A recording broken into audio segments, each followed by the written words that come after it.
Now with the scoring system here, there is a slight difference between general and academic. So we're going to see that the exam itself for reading has a lot of similarities between the two. So there are certainly a lot of similarities between the general exam for reading and the academic. We saw with listening is the exact same thing. It's the 100% the exact same exam for general and academic.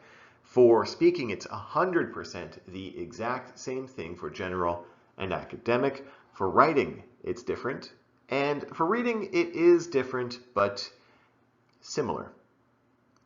Well, one area that is pretty different is the scoring system. So academic can be a little bit more difficult than the general exam. That's the feedback that we get. I've seen, of course, hundreds of exams myself, and I think it can be difficult. It's just, I wouldn't say it's more difficult. I think it's just different. They're testing on different areas, really.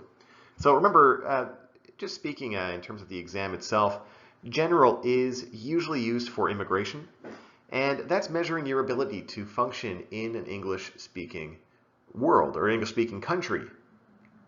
And with that, it's testing you on your ability to write a letter to your landlord, as we saw with the writing portion, or general everyday tasks that you will be required to accomplish in your new life in Canada or the States or Australia or wherever you're choosing to move to.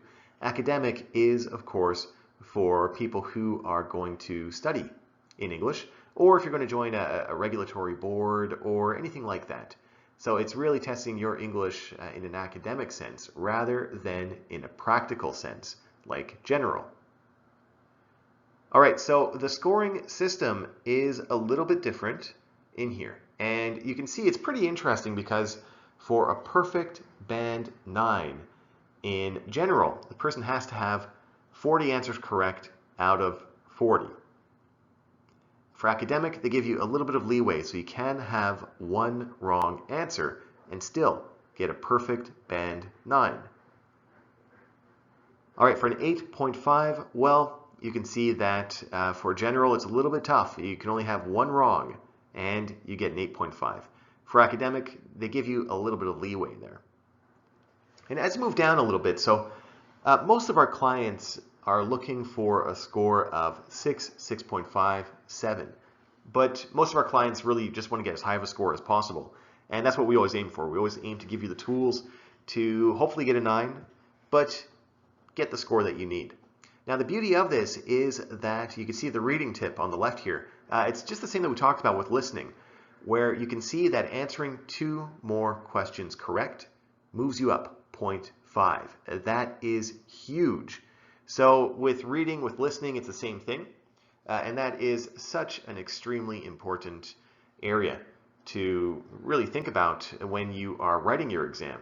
So that's why with the procedures, we're looking at what's going to happen on exam day, because if this saves you 2 questions, perfect, we've done our job. And that means that you're going to get the score that you need instead of missing 0.5.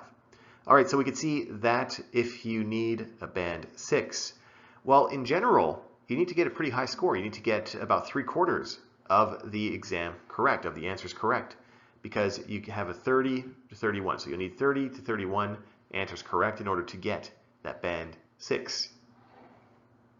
All right, you can see that with academic, it's a little bit more strict because they give you 3 options in there.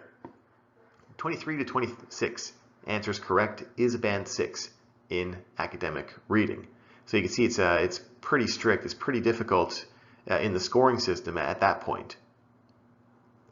All right, but once we move higher, we can see that it gets better and better and better. So a 6.5 with general is a pretty high score as well. Well, 32 or 33 correct.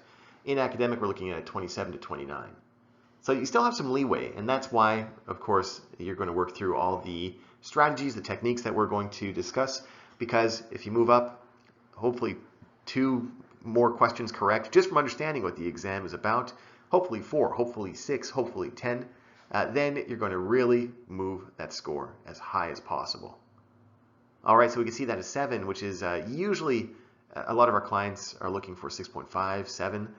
At a 7, Well, with academic, you're in pretty good shape because really you're looking at getting 3/4 of the exam correct. With general, it's a little bit more tough because you can only have 6 errors maximum in order to get that band 7.